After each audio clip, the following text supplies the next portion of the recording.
Yeah, I think I do have a really deep understanding of, certainly not existentialism as such in terms of it being a definition, but actually how much more of a sense of the inner I have these days compared to when I was younger, where it was there, but it was almost invisible. So it's a bit like having a sort of, I don't know, an iceberg, and that's the self, and we're aware of this little bit that we show to the world. So we're very externally focused.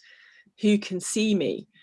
What do I look like? How do I look physically? But actually all this depth, all this, the ancestral lineage, the any traumas, any pre-verbal, all of that stuff is hidden, and largely remains hidden for most people. So I think that's really where I'm more familiar now with I would call it existentialism, in the sense of being with self. I think it is sort of, for me, it's about, well, it's what you said, it's that having the courage, understanding and knowing, recognizing that knowing, bringing that to conscious awareness rather than denying it or suppressing it.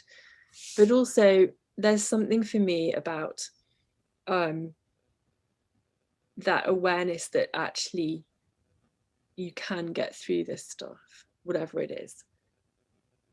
That even if we're in the middle of something and it feels appalling and horrific and overwhelming and all of those things, and whatever it might be, and for Frankl, it was being in a concentration camp. You can't get much worse than that as a lived experience.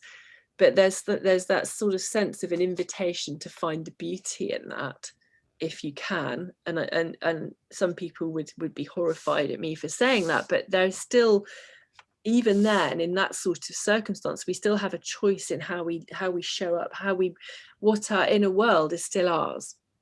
Nobody controls our inner world. No one controls exactly what we're thinking. And there's still that chance for us to see a flower or an insect and think, wow, that's beautiful. So I think there's a sort of, there's an invitation there to sort of shift from a place of torment or whatever to a more of a growth mindset of being, in some sense, of having a sense of beauty. And as you say, temporality, that this is not going to be forever. Nothing is going to be forever. It's always shifting and changing.